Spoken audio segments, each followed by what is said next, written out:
차터 1 용접법에 대해서 살펴보기로 하겠습니다. 먼저 우리가 이 챕터 1에 들어가기 전에 용접 기술사, 이것은 사실은 우리가 조선업이나 이런 플랜트 분야에 상당히 중요한 역할을 하고 있죠. 또한 이런 여러 가지 용접 기술사는 여러분들이 새로운 문제 이렇게 계속 출제가 되고 있죠. 그래서 그와 같은 부분에 여러분들이 대처하기 위해서는 여러 가지 이 교시마다 강의를 충실히 듣는 것이 대단히 중요합니다. 또한 새로 출제된 문제에 대해서 여러분들이 대응하기 위해서는 첫 번째는 여러분들이 기초 이론에 대한 여러 가지 능력을 충분히 가지고 있어야 된다. 그래야만 우리가 새로운 출제된 문제에 대해서 대응할 수 있는 능력을 확보할 수 있고, 또한 그것을 여러분들이 답안 작성을 이렇게 효율적으로 할 수 있다. 그것이 대단히 중요합니다. 그 다음에 실무 경험이 또한 새로운 출제된 문제에 대해서 능력을 발휘할 수 있다. 그것도 대단히 중요하고, 또한 여러분들이 공부를 하실 때 깊이 있는 공부가 또한 새로 출제된 문제에 능력을 발휘할 수 있는 그런 기회를 줄 수 있다. 대단히 중요합니다. 그래서 그런 부분을 충분히 여러분들이 검토해 주시고, 그 다음에 기초적인 용접의 여러 가지 이론, 특히 우리가 원소 기호에 대한 여러 가지 역할과 영향, 이것은 대단히 중요합니다. 그래서 여러분들이 용접은 그 자체 여러 가지 화학적인 반응에 의해서 금속의 특성이 달라지기 때문에 그것에 대한 키포인트를 여러분들이 항상 중요하게 생각하시고, 금속 재료와 같이 연계해서 여러분들이 이렇게 공부를 하시면은 상당히 중요할 것으로 생각이 됩니다. 그래서 첫 번째 우리가 피복 아크 용접 시 아크의 적정 길이입니다. 그래서 먼저 여러분들이 개요를 쓰셔야 되겠죠. 이 개요는 우리가 주관식 문제에서는 항상 개요를 여러분들이 작성을 해야 됩니다. 여러분들이 논문을 이제 쓰신 분은 잘 아시겠지만은 우리가 논문에도 서론이 있고 본론이 있고 결론이 있죠. 그래서 우리가 서론에는 주로 이제 우리가 여러 가지 관련된 내용 그런 부분을 전반적 포괄적으로 이렇게 작성하는 것이 대단히 중요하다. 그래서 우리가 논문을 보더라도 여러 가지 레퍼런스를 많이 거기에 이렇게 언급을 하고 있죠. 누구는 어떤 얘기를 했고 누구는 어떤 얘기를 했고, 그래서 이와 같은 여러 가지 내용 중에서 이런 부분을 연구가 되지 않기 때문에 이런 부분에 대해서 연구를 하겠다. 그래서 이제 그런 부분에 대한 여러 가지 그 내용을 개요해서 설명을 하고 있죠. 그래서 여기서도 피복 아크 용접 시 아크의 적정 길인데, 자, 우리가 피복 아크 용접을 우리가 또 다른 말로 어떻게 합니까? SMAW 뭐 이렇게 우리가 부르고 있죠. 그래서 S라는 것은 뭘죠? 실드를 의미하고 있죠. 실드. 그래서 실드, 그 다음에 메탈, 그 다음에 아크, 웰딩, 이렇게 해서 결국은 어떻게 됩니까? 앞에 우리가 이 첨자를 따서 결국은 SMAW 뭐 이렇게도 우리가 부르고 있습니다. 그래서 그런 부분은 언급을 해 주시기 바라고, 또한 이제 우리가 피복 아크 용접 시 아크, 이 아크가 또 어떤 역할을 하는가? 보통 우리가 이제 여러 가지 용접을 하는 것은 어떻게 됩니까? 순간적으로 플러스와 마이너스, 순간적으로 플러스와 마이너스를 순간적으로 연결하면 어떻게 되죠? 합선이라고 그러죠. 우리가 합선됐다. 뭐 이렇게 보통 우리가 얘기하죠. 그래서 합선이 되면 어떻게 됩니까? 단락이 돼버리죠. 그 단락되는 순간적인 열을 이용해서 우리가 어떻게 됩니까? 두 개의 금속을 이렇게 결합시키는 그런 방법이 되겠죠. 그래서 그런 부분은 언급을 해 주시기 바라고, 또한 우리가 이 아크는 상당히 높은 온도로 이렇게 상승하죠. 순간적으로. 그래서 거기에 나와 있는 것처럼 약 6000도까지 올라가는데, 보통 우리가 3500에서 5000도까지 이렇게 우리가 여러 가지 그 열을 적용하고 있다는 거, 그것을 언급해 주시기 바라고, 그 다음에 이제 아크의 성질이 나와 있습니다. 성질. 거기에 몇 가지가 나와 있죠. 그래서 아크는 100에서 500A 전류와 4000에서 5000도의 많은 열을 발생한다. 그래서 결국은 100에서 얼마입니까? 500A입니다. 자, 우리가 주울의 법칙에서 어떻게 됩니까? Q는 이꼬로 0.24 I자승 RT. 자, 우리가 열이라는 것은 어떻게 되죠? 주울의 법칙에서 전류의 제곱에 비례하고 저항에 비례하고 시간에 비례한다. 그래서 결국은 전류가 높다는 것은 그만큼 순간적으로 열이 많이 발생한다. 거기에 키포인트가 있는 거죠. 여러분들 잘 기억해 주시기 바라고. 그 다음에 아크 전압은 음극 및 양극의 전압 강화 및 아크 기둥 전압 강화의 합으로 표시한다. 그래서 결국은 전압 강화와 관계가 있다는 거. 전압 강화.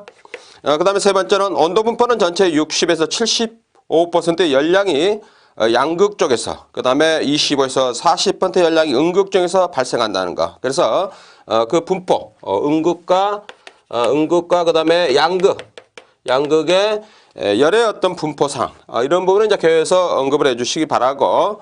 그 다음에 이제 본론에서는 결국은 여기에 있는 부분이 여기에 이제 제목이 되는 거죠. 그래서 항상 본론은 문제에서 제시한 그 내용이 제목이 된다는 그런 것을 해서 작성을 하시면 가장 이상적입니다. 그래서 피부 아크 용접 시 아크의 적정 길이에 대해서 본론에서는 언급을 해주면 되겠죠. 우리가 용접 전압은 아크 길이를 결정하는 변수가 되며 적정 아크 길이는 심서인 길이와 대략 같은 정도다. 그래서 용접 전압, 전압과 그 다음에 아크 길이는 서로 연관이 있다. 또한 심선의 길이도 여기에 또한 여러 가지 연관이 있다. 그것을 이제 언급을 해주시면 될 것 같고, 그래서 이제 거기에 보면은 디테일하게 나와 있죠. 그래서 한쪽 가로만 치세요. 아크 길이가 너무 길면 어떻게 되는가? 그래서 아크 길이가 길면 어떤 현상이 발생합니까? 용입이 적고, 용입이 적다는 거 어떻게 되죠? 녹는 깊이가 적다는 거죠. 그래서 용입 적고, 그 다음에 표면이 거칠며, 표면이 거침. 그 다음에 아크가 불안정해질 수 있다. 아크가 불안정. 아크가 불안정하다는 것은 결국은 어떤 그 금속의 용융 상태가 이것이 상당히 균등하게 이렇게 되지 않는다. 뭐 그렇게 볼 수가 있겠죠. 그 다음에 이제 반대로 되면 어떻게 됩니까? 반대로 아크가 짧으면 이제 어떻게 되는가? 용접봉이 자주 단락되고, 그래서 아크가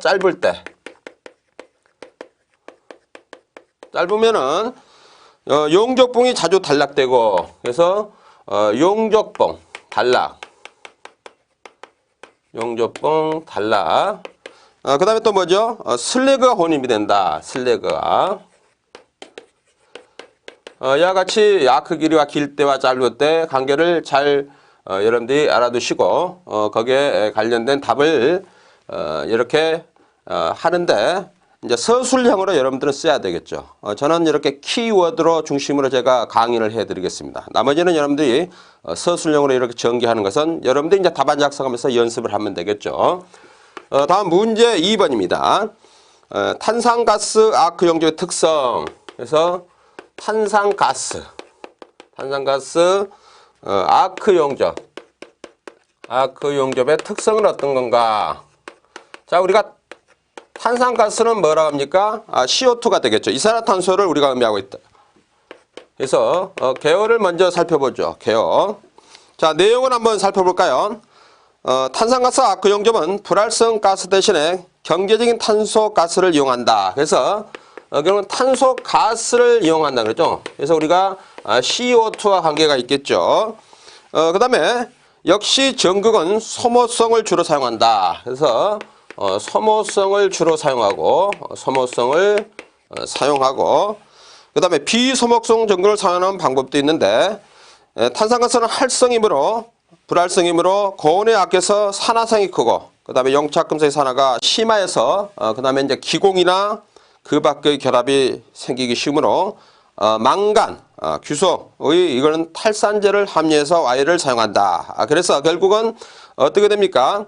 기공 및 기공이라든가 혹은 결함 이런 것을 우리가 방지하기 위해서 망간이라든가 규소를 우리가 또한 탈산제로 이렇게 함유해서 사용하고 있다는 거. 그 다음에 이제 나머지 부분은 한번 여러분들이 읽어봐 주시기 바라고, 탈산제가 사용된 이유는 우리가 일산화탄소 기포로 인한 용접 결합을 방지하기 위해서 우리가 사용하고 있다는 거. 그래서 탈산제는 결국은 어디가 CO2의 어떤 기공 때문에 사용하고 있다는 거 기억을 해 주시기 바랍니다. 그 다음에 이제 거기에 여러 가지 그 화학 반응이 나와 있죠. 그것은 이제 여러분들이 참고하시는데, 첫 번째, 실드가스 이산화탄소가 고온인 아크열에서 분해가 된다. 그래서 결국은 CO2가 어떻게 됩니까? 일산화탄소와 산소로 이렇게 분해가 되고, 그 다음에 산화성 분위기에서는 용륜철이 어떻게 됩니까? 철과 산소가 결국은 FeO로 이렇게 결합이 되는 그런 상태를 거기서 지금 나타내고 있고, 그 다음에 일산화탄소가 기포가 생성되는 것을 거기서 보여주고 있죠. 세 번째는 그래서 결국은 FeO 플러스 C가 어떻게 분해가 됩니까? 철과 일산화탄소로 이렇게 분해가 돼서 결국은 우리가 기화가 되는 그런 상태가 되고, 그 다음에 네 번째는 여기서 나와 있죠. 기공의 결합. 그래서 망간과 규소의 탈산제가 있을 때는 어떻게 반응이 되는가 거기에 나와 있죠. 그래서 기포의 발생을 억제하는 그런 상태가 되겠죠. 그래서 거기 보면은 FeO와 그 다음에 망간이 이렇게 화학 반응이 합쳐져서 어떻게 됩니까? MnO가 되는 그런 상태가 되겠고, 그 다음에 철과 이렇게 분류가 되겠죠. 반응이. 그 다음에 FeO와 규소가 반응해서 어떻게 됩니까? 거기에 SiO2와 그 다음에 철로 이렇게 화학 반응이 발생하는 것을 알 수가 있습니다.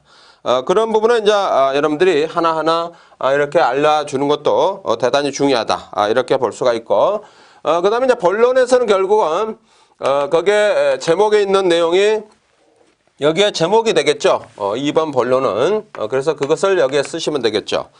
그래서 탄산가스 아크 용접은 분위기가 산화성이므로 산화성이다. 그래서 분위기가 산화성이라는 거. 산화성으로 인해서 알루미늄, 그 다음에 마그네슘, 티타늄 등에 사용하지 않는다. 그래서 AL과 그 다음에 마그네슘, 티타늄에 사용을 하지 않는다. X로 제가 표시하겠습니다. 그 다음에 이 이유는 뭡니까? 용융 표면에 산화막이 형성되어 용착을 방해하기 때문이다. 그래서 결국은 산화막이 형성이 되고 그로 인해서 용착을 방해한다. 그래서 우리가 알루미나 그 다음에 마그네슘, 티타늄을 사용하지 않는다는 거 잘 기억하시기 바랍니다. 그 다음에 이중 플럭스 코드 복합 와이어가 되겠죠. 와이어는 사용하는 방법은 속이 빈 와이어, 그 다음에 망간이나 규소, 티타늄, 알루늄 이런 등의 탈산제를 넣어서 아크의 어떤 안정성을 이렇게 해주기 위해서 우리가 거기에 사용하고 있다는 거. 그래서 탈산제 및 아크 안정성을 위해서 탈산제, 그 다음에 아크 안정성을 위해서 거기에 무엇을 넣습니까? 방금 제가 말씀을 드렸던 망간, 규소, 그 다음에 티타늄 이런 것을 갖다 집어넣는가, 알루미늄까지 이것도 알아주시기 바랍니다. 그래서 제가 서두에 말씀드린 것처럼 이런 여러 가지 원소에 의해서 용접은 어떻게 됩니까? 여러 가지 특성이 달라진다는 사실을 항상 기억하시고 그것으로 인해서 여러분들이 답안 작성 이렇게 하는 훈련을 많이 길러야 됩니다. 그래서 새로운 문제가 나와도 이런 원소와 관계된 것이 나오면 그 원소의 기본적인 여러 가지 특성은 여러분들 기억하고 있겠죠. 그것을 활용하면 됩니다. 당황하지 마시고. 그래서 기초적인 이론이 대단히 중요하다. 그래서 제가 FE 상태도와 FEC 상태도와 그 다음에 각종 금속의 역할, 내마모성이 뭐 좋아지고 내말멸성이 좋아지고 또 여러 가지 그런 고온에서 여러 가지 특성을 가지고 있고 이런 것들 있죠. 이제 그런 것들을 여러분들이 원소에 대해서 확실하게 기억하고 있는 것은 대단히 중요하다. 뭐 이렇게 우리가 볼 수가 있겠죠. 그 다음에 이제 거기에 또 보면은 우리가 용접법이 있어요. 용접법. 그래서 용접법이 이제 몇 가지가 있는데 그것도 이제 여러분들이 알아주시는 것이 좋겠죠. 용접법. 그래서 거기에 보면은 어떤 용접이 있습니까? 유니온 아크 용접 있죠. 유니온 아크 용접. 그래서 유니온 아크 용접이 있다는 거. 자, 이것은 어떻게 용접을 하는가? 거기에 있는 것처럼 직류뿐 아니라 값상 교류를 모두 사용할 수 있다. 그래서 자성을 가진 용접을 탄산가스 기류에 송급하는 방법으로 유니온 아크 용접을 사용하고 있다는 거. 그래서 이것은 직류와 그 다음에 교류 모두 이렇게 사용할 수 있다는 거. 그 다음에 탄산가스 기류에 송구하는 방법이라는 거. 그 다음에 또 뭐가 있습니까? 자성 플러스 방법이 있어. 자성 플럭스 방법이 있다. 플럭스 방법. 자, 이것은 어떻게 우리가 사용하는 거죠? 거기에 있는 것처럼 거기에 와이어에 아크가 발생하여 와이어에 전류가 흐르면 와이어 주위에 자장이 형성되고, 그렇죠? 자장이 형성됩니다. 자장이 형성되고 이로 인해 용제가 자성화되어 자성화됐다는 건 뭐죠? 자하 현상. 즉 이렇게 자성의 어떤 성질을 띠지 않는 금속이 자력을 가지고 있다. 자성의 어떤 성질을 가지고 있다. 이제 그것이 바로 이제 자성화가 되겠죠. 와이어에 흡착되어 마치 피복 용접본과 같은 역할을 한다. 그래서 이것은 이제 자성화가 돼서 이제 우리가 여러 가지 역할을 한다는 거. 자성화. 그래서 그것을 자성 플러스 방법이라는 거. 또한 플럭스를 사용하면 슬랙이 발생하게 된다. 그 다음에 순탄산가스 아크용 중의 와이어에서 합금원소가 이행할 때 각 성분이 남는 비율은 영광의 근원 C는 일반적으로 산화 감소하여 50에서 80, 그 다음에 규소 30에서 60 이렇게 여러 가지 달라지고 있죠.